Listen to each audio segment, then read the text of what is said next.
Cerebral hemisphere है, ठीक, brain stem, pons, medulla, spinal cord, ठीक। तो ये पाया मैटर हो गया जो कि बहुत क्लोज चिपकी हुई है।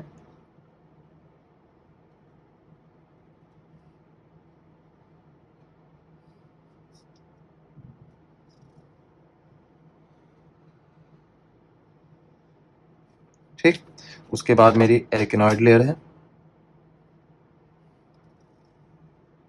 पिंक कलर में,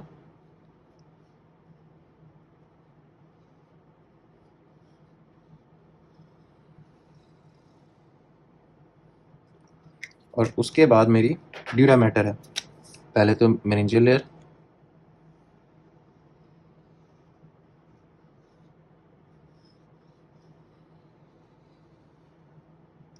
और ड्यूरा मैटर की पेरियोस्टियल लेयर जो कि डॉट में।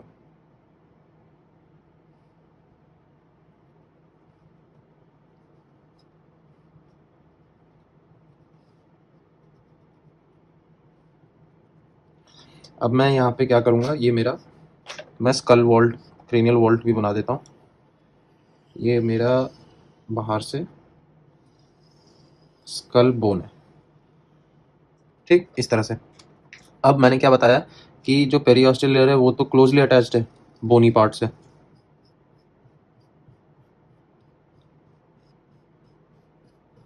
ठीक, और जो ऑरेंज लेयर है वो मेनिंजियल लेयर है ड्यूरा मैटर की, ठीक है। अब देखो यहाँ पे तो मेरा ड्यूरल वीनस साइनस आ गया, पहला एपिड्यूरल हैमरेज है। तो एपिड्यूरल हैमरेज कहाँ पे, मैंने बताया आपको, मेनिंजियल लेयर जो ड्यूरा मैटर की है उसके ऊपर, ठीक। अब क्या होता है कि अगर ये जो बोन है मेरा स्कल का बोन है तो स्यूचर्स होते हैं प्रेजेंट बोन्स के बीच में, ठीक है, दो क्रेनियल बोन्स के बीच में सूचर्स प्रेजेंट होते हैं।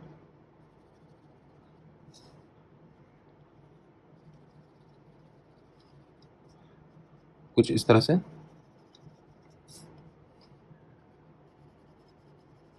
ठीक है। खास बात यह है कि जहां जहां ये स्कल सूचर्स प्रेजेंट है, ठीक, स्कल बोन्स के जो सूचर्स प्रेजेंट है वहां वहां पर ये मेरा जो ऑरेंज कलर में है या जो पूरा ड्यूरा मैटर है, दोनों लेयर्स ड्यूरा मैटर की, वहां वहां पे सूचर्स से ये स्ट्रांगली अटैच्ड है ड्यूरा मैटर। ये खास बात है। तो इसका ये मतलब हुआ कि अगर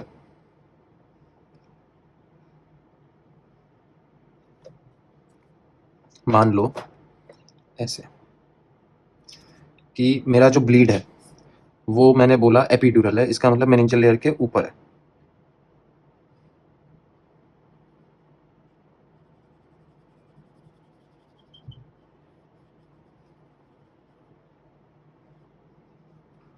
अब देखो खास बात क्या है, मैं क्या समझाने की कोशिश कर रहा हूँ कि मेरा जो पेरियोस्टियल लेयर है वो भी स्ट्रांगली अटैच्ड है इस वाले पार्ट से, ठीक। तो ये तो बाहर से मेरा पेरियोस्टियल लेयर हो गया, और अंदर की तरफ से मेनिंजियल लेयर थी, तो मेनिंजियल लेयर भी मेरी वहीं से स्ट्रांगली अटैच्ड है,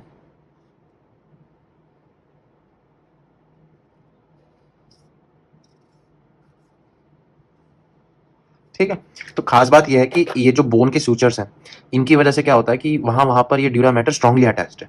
तो जब भी ब्लीडिंग मेरी मेनिंजियल लेयर और पेरियोस्टियल लेयर के बीच में होगी, अंदर होगी, तो ये ब्लीड जाके कन्फाइन हो जाएगी, मतलब रुक जाएगी जहां तक ये कनेक्शन प्रेजेंट है, जहां जहां पे ये ड्यूरा मैटर स्ट्रांगली कनेक्टेड है सूचर से। तो ये ब्लीड ज्यादा एक्सटेंसिवली फैल नहीं सकता। तो इस वजह से जो इसका शेप होके निकल के आएगा तो वो बाई कॉन्वेक्स शेप होगा, ठीक है, बाय कॉन्वेक्स शेप होगा, और वो है एपिड्यूरल हैमरेज।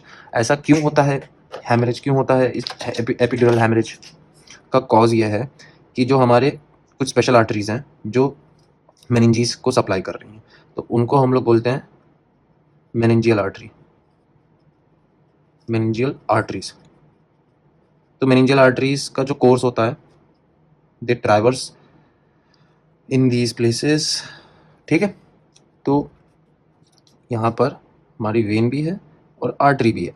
तो जब भी डैमेज होगा या इंजरी होगी मेनिंजियल आर्टरीज की तो वो ब्लीडिंग स्टार्ट हो जाएगी, और ब्लीडिंग स्टार्ट होगी तो दोनों लेयर्स के बीच में मैंने क्या बताया था कि पोटेंशियल स्पेस होगी, तो जब भी ब्लीडिंग होने लगेगी वहाँ पर मेनिंजियल आर्टरीज को डैमेज होगा, इंजरी पहुंचेगी, तो एक्सपेंशन होगा और वो पोटेंशियल स्पेस में वो ब्लीड, हेमाटोमा या हैमरेज एक्यूमुलेट होने लगेगा, जब तक दो आसपास के सूचर्स वहाँ के कन्फाइन, जो जहाँ पे ड्यूरामेटर स्ट्रांगली अटैच्ड है, कन्फाइन कर दे उस हैमरेज को।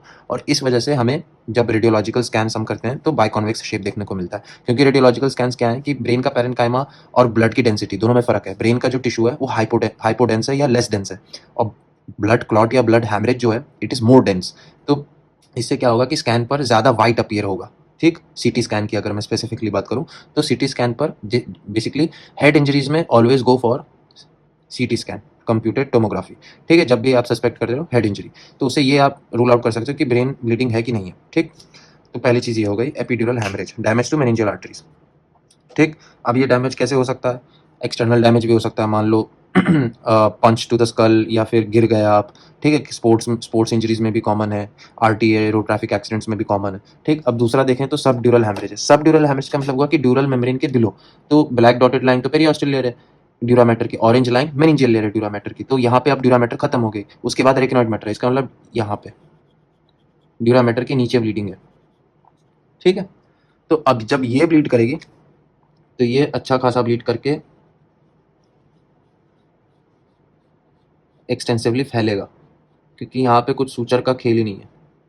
ठीक है, तो जब ये इस तरह से फैलेगा ना, तो जो शेप निकल के आएगी वो क्रेसेंट शेप होगी या क्रेसेंट मून। जैसे क्रेसेंट मून होता है ना, तो ये क्रेसेंट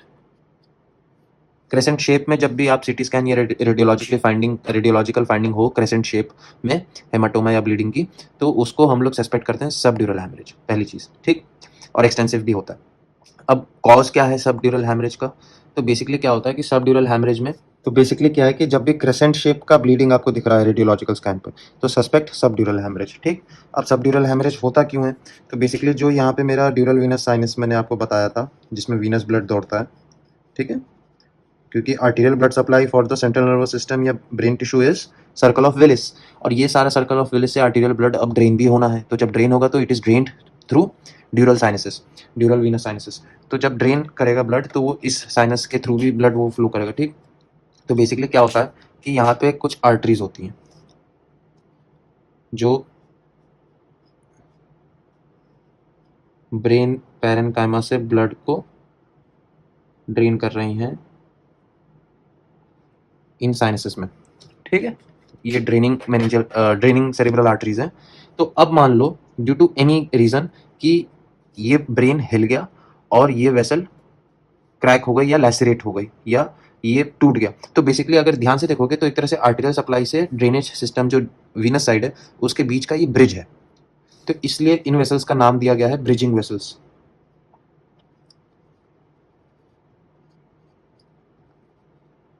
ठीक है, मेनिंजियल आर्टरीज तो यहाँ डैमेज हुई थी, यहाँ पे ब्रिजिंग वेसल्स डैमेज होंगी in case of subdural haemorrhage. ठीक है, तो अब ऐसा क्यों हो सकता है? या तो नॉर्मल जो केसेस है हमारे, फॉल है, आरटीए है, ठीक है, हेड इंजरी है, तो इन सब केसेस में भी हमारी ये ब्रिजिंग आर्टरीज टूट सकती हैं या लीक करना स्टार्ट हो सकते हैं, तो ब्लड फिर एक्यूमुलेट करेगा हमारा इस सबड्यूरल स्पेस में। ठीक, कभी कभी और भी कॉमन क्या है कि ये ओल्ड एज में ज़्यादा कॉमन है। क्यों? क्योंकि ओल्ड एज में ज़्यादातर क्या होता है कि ब्रेन हम श्रिंक कर जाता है हल्का सा, तो जब भी श्रिंक करेगा तो ये जो ब्लड वेसल है इसके ज़्यादा चांसेस हैं टूटने के या डैमेज होने के, जब भी पूरा स्कल वॉल्ट हिलेगा। क्योंकि बेसिकली क्या है कि जो सेंट्रल नर्वस सिस्टम, जो ब्रेन है, स्पाइनल कॉर्ड है, सेरिब्रल, ये सारी चीज़ें फ्लोट कर रही हैं किसमें? सेरिब्रो स्पाइनल फ्लूइड में। सेरिब्रो स्पाइनल फ्लूइड में ये फ्लोट कर रही हैं। अब अगर मैं ब्रेन का साइज छोटा कर दूंगा, श्रिंक करूंगा हल्का सा, और फिर उसके बाद इसको हिलाऊंगा तो ये ज़्यादा तेज हिलेगा ब्रेन, तो इस ब्रीजिंग वेसल के टूटने के ज़्यादा चांसेस हैं। कब? जब ये ब्रेन का साइज हल्का सा श्रिंक हो जाए, and that is more common in old age. तो ओल्ड एज में फॉल, हेड इंजरीज, तो these are more prone to develop subdural haemorrhages. ठीक है, तो पहला बायकॉन्वेक्स या लेंटिफॉर्म शेप में भी बोलते हैं, lentiform shaped haemorrhage which is epidural या extradural. On the other hand crescent shape bleed या haematoma is known as subdural haemorrhage. ठीक, the cause for the biconvex या epidural haemorrhage is meningeal artery damage, more specifically middle meningeal.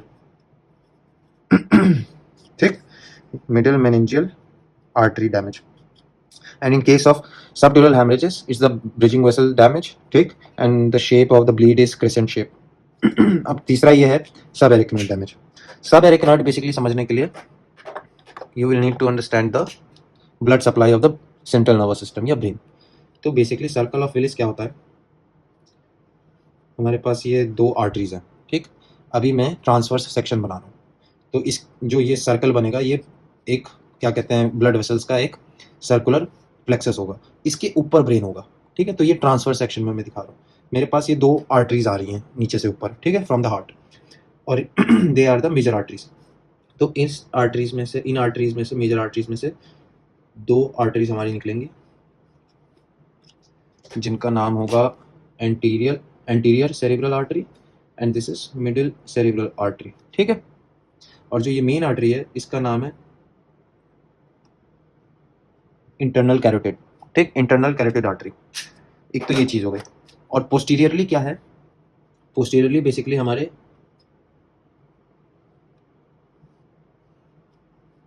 दो vertebral arteries आएंगी नीचे से, और फिर ये कंबाइन करके बेसिलर आर्टरी में कन्वर्ट हो जाएंगे, ठीक है।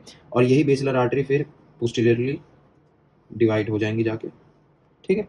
इसको बोलते हैं पोस्टीरियर सेरेब्रल आर्टरी, ये बेसिलर आर्टरी और ये वर्टिब्रल आर्टरीज, ठीक है। अब यहाँ पे समझने वाली बात है, ये कनेक्शंस जो हमें यहाँ पे देखने को मिल रहे हैं, ठीक है, तो इन कनेक्शंस का नाम है, ये कनेक्शन जो एंटीरियर सेरेब्रल आर्टरीज को कम्युनिकेट करवा रही है इसको एंटीरियर कम्युनिकेटिंग आर्टरी बोलेंगे, ठीक। और ये जो पोस्टीरियर सेरेब्रल आर्टरी का कनेक्शन है इसको हम लोग बोलेंगे पोस्टीरियर कम्युनिकेटिंग आर्टरी। तो अगर ध्यान से देखोगे तो बीच में ये पूरा एक सर्कल बन गया, इसलिए इसका नाम दिया गया है, जो ब्रेन सप्लाई, ब्लड सप्लाई है ब्रेन की, सर्कल ऑफ विलिस। तो बेसिकली क्या है कि सर्कल ऑफ विलिस में अगर एक पैथोलॉजी होती है डायलिटेशन ऑफ आर्टरी, उस डायलिटेशन ऑफ आर्टरी को हम लोग बोलते हैं बेरी एनेरिज्म, ठीक। बेरी एनेरिज्म का मतलब क्या हुआ कि अगर ये मेरी ब्लड वेसल है, अगर मेरी ब्लड वेसल डायलेट कर जाए, ठीक है, ड्यू टू एनी रीजन, मान लो अगर मेरा elastic component of the blood vessel affected है, अच्छा नहीं है, तो हाई ब्लड प्रेशर की वजह से ये यहाँ से बलून आउट करके एक डायलिटेशन क्रिएट कर सकता है, ठीक। तो इसको हम लोग बोलते हैं बेरी एनेरिज्म,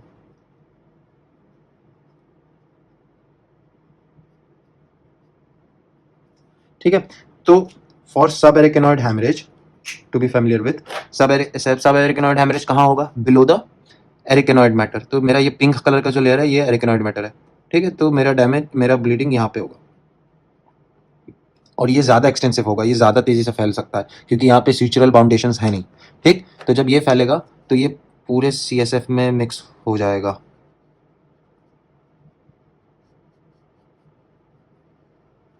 ठीक है।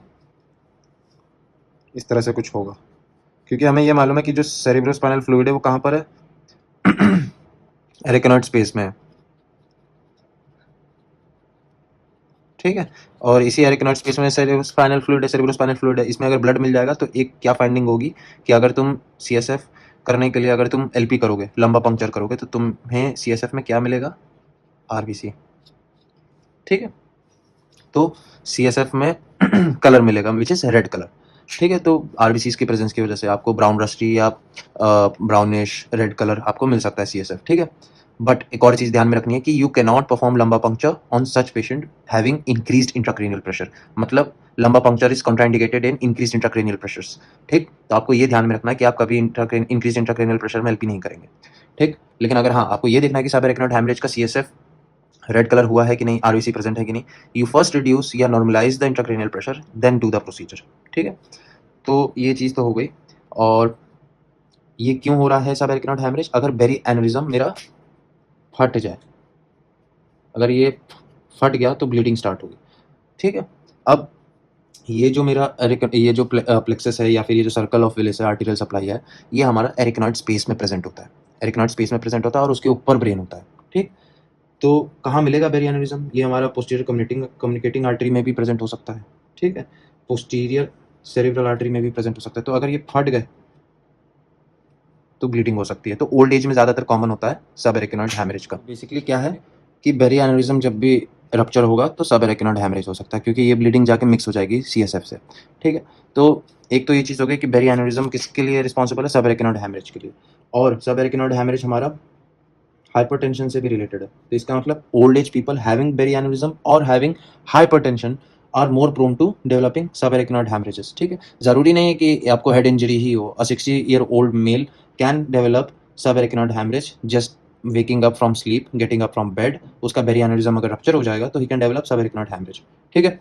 Now the last one is intracerebral haemorrhage. Intracerebral haemorrhage का मतलब ये होता है कि आपके जो लोब्स हैं, ठीक, डिफरेंट लोब्स है, टेम्पोरल लोब, पैराइटल लोब, ठीक, तो अगर लोब के अंदर जो आर्टेरियल सप्लाई है, ब्लीडिंग वहाँ से हो रही है, किसी पर्टिकुलर लोब में हो रही है या एक्सटेंसिवली मल्टीपल लोब्स में हो रही है, तो उसके लोब के अंदर सेरेब्रल हेमिस्फीयर के अंदर ब्लीडिंग हो रही है, तो इसको इंट्रासेरेब्रल हैमरेज बोलेंगे। और इंट्रासेरेब्रल हैमरेज भी हमारा जो हिस्ट्री होती है वो हमेशा रिलेटेड होती है हाइपरटेंशन से, क्योंकि हाइपरटेंशन से हमारी आर्टरीज रप्चर कर सकती हैं जो बहुत माइन्यूट और थिन वेसल्स हैं। ठीक, तो बेसिकली चारों रिवाइज कर लेते हैं। Epidural haemorrhage by convex on scan, damage to middle meningeal artery, ठीक, एंड वन मोर थिंग आपको यहीं पे मैं समझा देता हूँ कि एपिड्यूरल हैमरेज के साथ 50% इंडिकेशन आपको कब कंफर्म हो जाती है, एक फिनोमेना होता है ल्यूसिड इंटरवल। अगर ल्यूसिड इंटरवल है so you have to suspect of epidural haemorrhage. Lucid interval का यह मतलब हुआ कि मान लो अगर हेड इंजरी हुई, ठीक है, हेड इंजरी हुई तो दो चीज़ हो सकती है, कॉन्शियस रह सकता है या फिर अनकॉन्शियस रह सकता है पेशेंट। मान लो हेड इंजरी हुई और उसके बाद पेशेंट अनकॉन्शियस हो गया, ठीक है, तो पेशेंट अनकॉन्शियस हुआ, उसके बाद कॉन्शियस हो गया, मतलब वो धीरे धीरे होश में आ गया। अब होश में आने के बाद वापस से अनकॉन्शियस हो जाना, यहाँ पे जो टाइम लग रहा है, चाहे वो मिनट्स, चाहे वो डेज, आवर्स, ठीक, वीक्स। अगर मान लो हेड इंजरी हुई पेशेंट को और वो बेहोश हो गया, हेड पे गिर गया, हेड फॉल हुआ, रोड ट्रैफिक एक्सीडेंट हुआ, हेड इंजरी हुई, there was a bleed which you don't know about, उसके बाद पेशेंट अनकॉन्शियस हुआ, he was brought to casualty, all the scans were done, proper management was done, ठीक, लेकिन उसके बाद क्या हुआ कि ही वाज कॉन्शियस, ठीक, तो आपने क्या कहा कि अब तो ये सही हो गया तो इसको घर भेज दिया विदाउट डूइंग एनी इंटरवेंशन, ठीक, यू थॉट कि ब्लीड है लेकिन यू नेग्लेक्टेड इट। अगर आपने इस एपिड्यूरल हैमरेज को सही से पकड़ा नहीं, डायग्नोस नहीं किया and did not treat it properly, तो ये ल्यूसिड इंटरवल बहुत खतरनाक चीज़ है इस पेशेंट के लिए। क्योंकि मान लो अगर प्लेग्राउंड में स्पोर्ट्स गेम चल रहा है, फुटबॉल, और एक प्लेयर था वो गिर गया, हेड इंजरी हुई और वो बेहोश हो गया, उसके टीममेट्स आए, उन्होंने जस्ट फर्स्ट एड दिया उसको और वो वापस से कॉन्शियस हो गया, he got back his into conscious, ठीक, कॉन्शियसनेस। लेकिन गेम करते खेलते खेलते फिर उसके बाद घर आ गया, वो एक हफ्ता हो गया, 2 हफ्ता हो गया, and after 2 weeks he started developing drowsiness, numbness, his conscious level started falling down, deteriorating, that indicates lucid interval। मतलब इसका ये मतलब हुआ कि ये कॉन्शियस से अनकॉन्शियस का जो सेकंड फेज वाला जो पार्ट है ये डेंजरस है पेशेंट के लिए। क्यों? क्योंकि ब्लीड इतनी ज़्यादा हो गई ना कि अब ये जो प्रेस कर रही है ब्रेन पैरेन्काइमा पर, ब्रेन टिश्यू पर, that creates the next level of unconsciousness which is deteriorating neurological symptoms, ठीक। उसके बाद सेकंड सबड्यूरल हैमरेज है। Subdural haemorrhage is crescentic in shape on radiological scans and is due to rupture of bridging vessels, ठीक। और क्या है, subarachnoid haemorrhage has a specific feature कि patient complain करेगा कि worst headache, thunderclap headache, having the worst headache of his life. मतलब ऐसा लगेगा कि पेशेंट बोलेगा कि बाहर से दर्द हो रहा है, इट्स लाइक कि पेशेंट को किसी ने सर पे मार दिया बट एक्चुअली में नहीं मारा है, इतना ज़्यादा दर्द होगा सबएरिकनॉइड हैमरेज में। The patient complains of the pain having headache कि इतना तेज कि समवन हैज़ बिटन हिम और struck him on the head, ठीक। और क्यों होता है? And it's because of rupture of berry aneurysms या फिर hyper, also associated with hypertension, ठीक है। And it's these berry aneurysms are mostly commonly found on the posterior communicating artery or the posterior cerebral arteries usually, ठीक, more or less। intracerebral hemorrhage क्या है? intracerebral hemorrhage are just the bleeds present within the lobes, ठीक है, cerebral hemispheres, can be extensive, can be multilobar, ठीक, and it's also usually associated with hypertension, ठीक। तो basically 4 तरह के हैमरेजेस हैं, ये समझाने की कोशिश की मैंने। बेसिक फंडा पता होना चाहिए कि एटियोलॉजी वाइज क्या है, ठीक, क्यों हो रहा है, बेसिक ये समझ में आना चाहिए। सिम्टोमेटिकली कैसे आपको समझ में आना चाहिए कि सिम्टम्स कैसे क्रिएट होंगे, ठीक। अब जाहिर बात है अगर एपिड्यूरल हैमरेज हो रहा है तो ये जो इंडेंटेशन है या फिर ये जो प्रेशर पड़ रहा है तो किसी एक पर्टिकुलर पार्ट ब्रेन के ऊपर प्रेशर पड़ेगा तो न्यूरोलॉजिकल डेफिसिट, एक पर्टिकुलर न्यूरोलॉजिकल डेफिसिट क्रिएट होगा। तो इन्हीं सब बेसिक्स को हम लोग यूज़ करके न्यूरो मेडिसिन जब पढ़ेंगे तो वहाँ पे सिम्टम्स, इन्हीं एटियोलॉजीज़ को यूज़ करके, इन्हीं क्लासिफिकेशंस को यूज़ करके सिम्टम्स पढ़ेंगे, इंटरवेंशन क्या होगा, ट्रीटमेंट क्या होगा, स्कैन्स क्या यूज़ करेंगे, स्कैन में क्या फाइंडिंग होगी, वहाँ डिटेल में पढ़ेंगे। अभी बेसिक एक ओवरव्यू हमें मिल गया, तो अगले आगे भी मेनिंजीज को डिस्कस करेंगे। आई होप आप लोग को बेसिक पार्ट समझ में आ गया मेनिंजीज का। Thanks for watching and stay tuned.